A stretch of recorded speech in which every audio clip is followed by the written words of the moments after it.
Hey everyone, Matt here. Welcome to Devlog number 2 of our dungeon generator.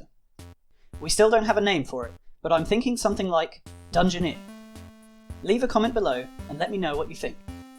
If you're new to the channel, we're making a dungeon generator, a procedural creation tool that lets you build an environment which you can use to run role-playing games like Dungeons & Dragons.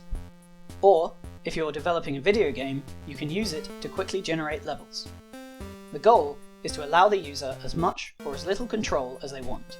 Whether you're running your first session of D&D and you just want 5 rectangular rooms linked together in an interesting way, or if you want a sprawling 100-floor dungeon where you know exactly what rooms you want to appear, how many times per floor, and in what order, all the way down to the epic boss fight at the end.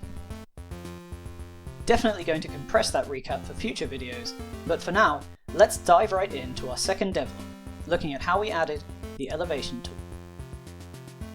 When it comes to designing dungeons in 3D space, the big difference to plotting out the shape of a room on a 2D grid is that we can also clearly define some higher or lower areas. This is useful for a whole bunch of things, whether it's visualizing just how deep that 15-foot spike pit really is, or creating a dramatic stairway entrance for your villain to monologue their way down, and realizing just how far they fall when they slip on the banana peel the party prepared earlier. In video games, adding verticality to your levels creates more interesting spaces for the player to engage, whether it's by expressing their mastery of platforming, stealthily navigating the environment above and below the guards on patrol, or getting a surprise 360 no-scope from above on that one player who's forgotten that FPS games do allow you to look up. So, how did we go about it? First off, controls. When you click on the elevation tool on the right, the interaction when clicking on cells needs to change. Instead of adding and removing floor space, we want to adjust the elevation of a cell, shifting it up or down. For now, we're using 3 steps of elevation for each level that a cell can be at. So the base is level 0, and a cell can be at height 0, about 1/3 or about 2/3 of the way up towards level 1.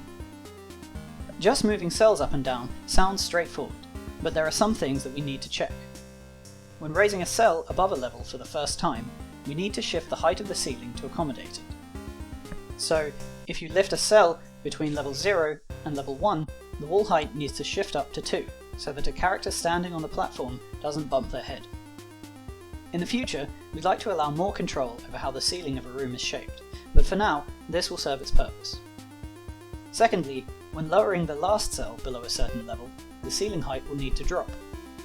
Again, the user will likely want to decide for themselves how high and low they want their ceilings, but for now, this keeps the wall height at a nice 1 unit above the highest floor level. After shifting the cell height and checking if we need to adjust the ceiling, we just need to add some walls to close up the gaps we've left. This was fairly similar to our existing wall code, which still handled all of the walls around the edge of the room. So all we needed to do was duplicate the method, change some stuff to check the height of our cell neighbours instead of if they're part of the floor space or not, et voila! We have our elevation code. There was also a final couple of steps to adjust the height of the empty grid cells, and the height at which empty cells appear when we remove them from the floor space, or if we resize the grid. But this was as easy as changing the empty cell start height from 0 to the height of the walls, and also shifting all of the non-floor space up or down when we raise and lower the walls.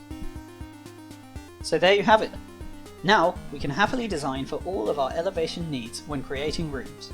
Whether you're carving out a canal for sewage, placing a podium for the mummy's sarcophagus, or you just have some crazy puzzle trap chessboard in mind where all of the black squares are spike pits and the players will never see it coming because nothing can eclipse the limits of your dastardly genius. So that's it for this devlog. Next time we're probably going to be adding some doors, and sooner or later we're going to need to add in some props like crates, wall lamps, and even stairs and ramps so that our players can navigate all of this elevation more easily. If you enjoyed this devlog, don't forget to like the video, and to stay updated for when the next one comes out, you can subscribe to the channel. Leave a comment below and tell us what you think of the project so far.